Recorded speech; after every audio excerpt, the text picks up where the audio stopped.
राम राम भाइयों, सरण क्लासेज में आपका हार्दिक स्वागत है। मैं रामव्यास सरण एक बार पुनः आपके सामने हाजिर हूँ।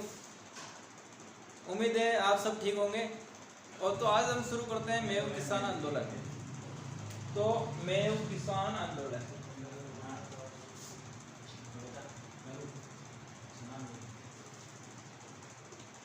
मेव किसान आंदोलन। तो मेव किसान आंदोलन मुख्य रूप से हुआ था 1932 में हुआ। मेव आंदोलन होने का कारण क्या था? तो दोस्तों, मेव आंदोलन होने का कारण था, मेव जो मुख्य रूप से माना जाता है कि औरंगजेब के टाइम में राजपूत जाति के एक हिंदू समाज से संबंधित थे। इन्होंने मुस्लिम धर्म ग्रहण कर लिया। 1932 में ये आंदोलन शुरू हुआ। आंदोलन शुरू होने का कारण था, एक तो वही जो हर किसान आंदोलन में रहता है, उस दर व लागबाग का विरोध, उस दर व लागबाग के विरुद्ध हुआ। एक इसमें महत्वपूर्ण कारण ये भी था, एक मुसलमानों की एक संस्था थी, उस संस्था का नाम था अंजुमन ए खादिम उल इस्लाम। इस संस्था ने कुरान की शिक्षा पर बल दिया, कुरान की शिक्षा पर बल दिया और ये कोशिश की कि अलवर क्षेत्र में, मेवात क्षेत्र में 200 इस्लामिया विद्यालय स्थापित होंगे। तो इसका नेतृत्व किया था 3 आदमियों ने मुख्य रूप से किया था। वो थे, अलवर का था यासीन खान या चौधरी यासीन खान भी इनका नाम आ जाता है, चौधरी यासीन खान। अलवर का मोहम्मद अली, चौधरी यासीन खान गुड़गांव के थे, चौधरी यासीन खान गुड़गांव।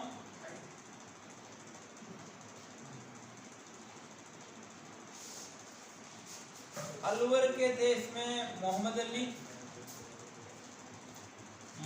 अली और एक अंबाला के थे गुलाम बीग नारंग, अंबाला के थे गुलाम बीग नारंग। तो ये नाम मुख्यतः याद रखना है। गुड़गांव के चौधरी यासीन खान, अलवर के मोहम्मद अली, अंबाला के गुलाम बीग नारंग। ये चौधरी नाम मुख्यतः उन लोगों के लगता था, चौधरी या मुकदम, जो गांव में मतलब एक पंच आदमी से संबंधित, आज के सरपंच का रूप में मान सकते हैं चौधरी या मुकदम को, जो न्याय करता था, राजा महाराजाओं के कांटेक्ट में रहता था, मतलब चौधरी या मुकदम, उस महत्वपूर्ण आदमी को, गांव के पंच आदमी को कहा जाता था। तो 3 आदमी थे इस किसान आंदोलन में। मुसलमानों की एक धार्मिक संस्था थी अंजुमन ए खादिम उल इस्लाम। इसने क्या किया, इसने एक घोषणा की कि अलवर क्षेत्र में, मेवात क्षेत्र में, जो आज एक अलवर क्षेत्र में एक डिस्ट्रिक्ट भी है मेवात, तो वहां पर 200 इस्लामिया विद्यालय स्थापित किए जाएंगे और इसमें कुरान की और धार्मिक शिक्षा दी जाएगी। तो अलवर महाराजा एक अध्यादेश लेकर आए। उसमें अध्यादेश में यह था कि कोई भी धार्मिक संस्था जो पूर्व में स्थापित है, इस अध्यादेश के या बाद में स्थापित होगी, धार्मिक हो या धर्मनिरपेक्ष हो, राज्य की अनुमति के बिना स्थापित नहीं होगी। तो मुस्लिमों में इस बात का आक्रोश हुआ। तो मुस्लिम इस बात को लेकर अक्टूबर 1932 में गए मुसलमानों के केंद्रीय नेता मोहम्मद इकबाल के पास। मोहम्मद इकबाल को बताया कि हमारी समस्या ये है कि इस्लामिया विद्यालय स्थापित करने की कोशिश कर रहे हैं हम, और वो स्थापित महाराजा अलवर महाराजा जय सिंह जी स्थापित करने नहीं दे रहे। तो मोहम्मद इकबाल इनको लेके गए गवर्नर के पास, भारत के गवर्नर जनरल के पास 1932 में। उस समय गवर्नर का नाम भी याद रखना जरूरी है। उस समय गवर्नर था विलिंगटन। तो ये गवर्नर को ज्ञापन देते हैं, लेकिन उसका कोई विशेष इफेक्ट नहीं पड़ता है, इनकी स्थापना नहीं हो पाती है। तो ये अब विरोध प्रदर्शन पर उतर जाते हैं मुस्लिम लोग विरोध प्रदर्शन पर उतर आते हैं। तो अलवर महाराजा एक आयोग भी गठित करते हैं। आयोग यह जाता है, लेकिन आयोग तो यही बताता है कि इनकी स्थापना नहीं हो पाएगी। और मुस्लिमों की मेवों की ये मांग थी कि हमारी अलग से जो इस्लामी विद्यालय है वो स्थापित की जाए। तो आक्रोश बढ़ा तो 1933 में ब्रिटिश सरकार ने महाराजा अलवर महाराजा जय सिंह जी को राज्य से निष्कासित कर दिया। राज्य से नहीं, इंडिया से निष्कासित कर दिया। और अलवर महाराजा जय सिंह जी चले गए लंदन। लंदन से बाद में पेरिस चले गए थे। पेरिस में 1937 के आसपास इनकी मौत हो गई। और जब अलवर महाराजा जय सिंह जी को निष्कासित किया जाता है, अंग्रेज अधिकारी अलवर की कमान संभालते हैं, अधिकांश लागबाग समाप्त कर दी जाती है, इस्लामी विद्यालय स्थापित करने की अनुमति दे दी जाती है और ये आंदोलन समाप्त हो जाता है। अलवर महाराजा जय सिंह जी को विदेश भेजने का एक महत्वपूर्ण कारण ये था कि एक मेव धार्मिक विशेष धर्म विशेष के लोगों को खुश करना। और अलवर महाराजा जय सिंह जी को महत्वपूर्ण कारण एक तो धर्म विशेष के लोगों को मेवों को खुश करना, इसलिए निष्कासित किया। और दूसरा कारण ये भी था कि ये जय सिंह जी शुद्ध स्वदेशी आदमी थे, खुद तो स्वदेशी थे ही और दूसरों को भी प्रेरित करते कि मेरी रियासत का कोई आदमी विदेशी चीज का इस्तेमाल नहीं करेगा। इसलिए अंग्रेजों का ये भी आक्रोश था जय सिंह जी के प्रति। तो ये था अलवर का मेव किसान आंदोलन। महत्वपूर्ण बातें याद रखनी है। अलवर का मेव किसान आंदोलन मुख्य रूप से डेट 1932 में चला। कारण क्या था? उस दर में लागबाग। और दूसरा कारण था कुरान की शिक्षा देने की कोशिश कर रहे थे ये मेव लोग, और अलवर महाराजा जय सिंह जी ने इस पर रोक लगा दी। मुस्लिमों की या मेवों की जो संस्था, इसका नाम याद रखना, अंजुमन ए खादिम उल इस्लाम। 1933 में अलवर महाराजा जय सिंह जी को निष्कासित किया जाता है। निष्कासित क्यों किया जाता है? एक तो कारण था कि मेवों को खुश करना, दूसरा कारण था अलवर महाराजा जय सिंह जी एक नंबर के स्वदेशी आदमी थे। वो खुद स्वदेशी थे और अपनी रियासत के लोगों को भी ये निर्देश देते कि स्वदेशी बनो। इसलिए अंग्रेजों का आक्रोश था। अंग्रेजों ने इन्हें निष्कासित कर दिया, लंदन भेज दिया। लंदन से ये पेरिस चले गए, जहाँ 1937 में जय सिंह जी की मौत हो गई। और महत्वपूर्ण बात, मोहम्मद इकबाल के पास ये जाते हैं। मोहम्मद इकबाल गवर्नर को ज्ञापन देते हैं। उस समय गवर्नर थे विलिंगटन। और आंदोलन का महत्वपूर्ण नाम ये याद रखना है, चौधरी यासीन खान। आंदोलन के 3 आदमी नेतृत्व करता थे। मेन आदमी ये था अलवर वाला मोहम्मद अली, 2 नंबर गुड़गांव का चौधरी यासीन खान, 3 नंबर अम्बाला का गुलाम बिग नारंग। ये था हमारा मेव किसान आंदोलन। मेव किसान आंदोलन। तो इसके बाद हम पढ़ेंगे बूंदी किसान आंदोलन। बूंदी किसान आंदोलन एक ऐसा आंदोलन है दोस्तों जिसमें करबंदी अभियान भी चलाया गया। करबंदी अभियान चलाया जिसमें। और बूंदी किसान आंदोलन की महत्वपूर्ण बात यह भी है कि इसमें स्त्रियों ने बढ़ चढ़ कर भाग लिया।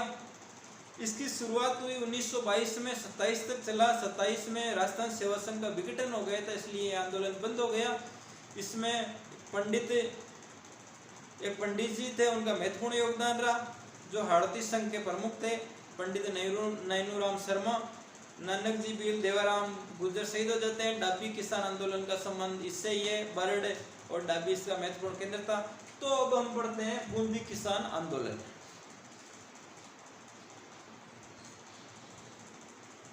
बूंदी किसान आंदोलन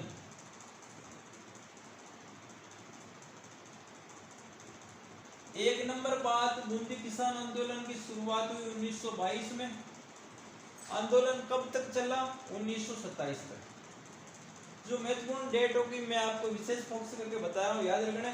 1927 में समाप्त होने का ये भी कारण था कि एक तो राजस्थान सेवा संघ का विघटन हो गया, राजस्थान सेवा संघ का विघटन हो गया, और दूसरा अधिकांश लागबाग भी समाप्त कर दी गई। बूंदी किसान आंदोलन का नेतृत्व किया पंडित नैनूराम शर्मा ने। पंडित नैनूराम शर्मा। नैनूराम जी शर्मा हड़ती राजस्थान सेवा संघ की हड़ती शाखा के प्रमुख थे। राजस्थान सेवा संघ की हड़ती शाखा के प्रमुख थे। मतलब इस आंदोलन का नेतृत्व मुख्यतः राजस्थान सेवा संघ कर रहा था किसानों की ओर से। डाबी आंदोलन की डेट इसमें 2 अप्रैल 1923, 2 अप्रैल 1923।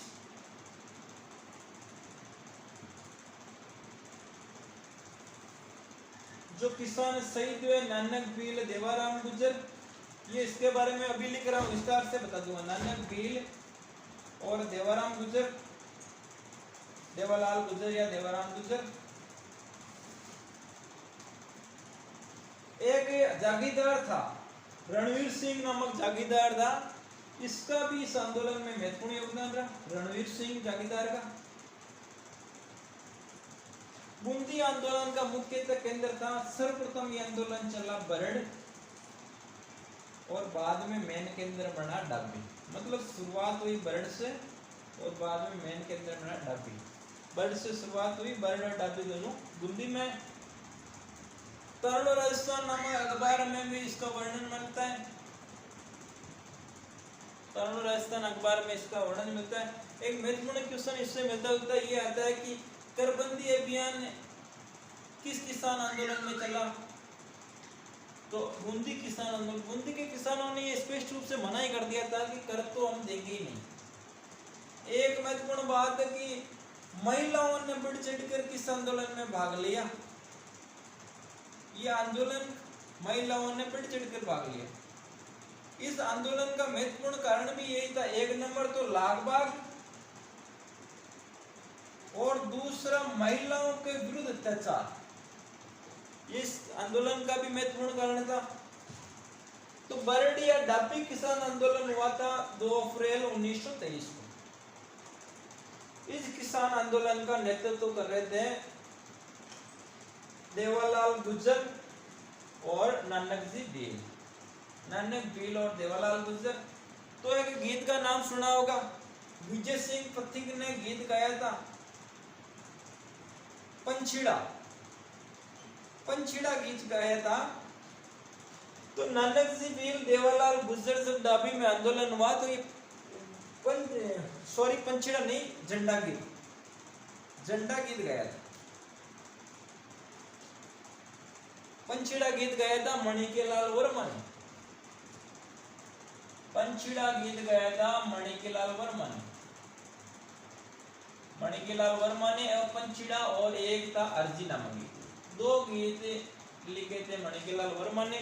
झंडा गीत लिखा विजय सिंह पथिक ने। तो विजय सिंह जी पथिक का झंडा गीत गा रहे थे, आंदोलन कर रहे थे नानक भील देवाराम गुर्जर।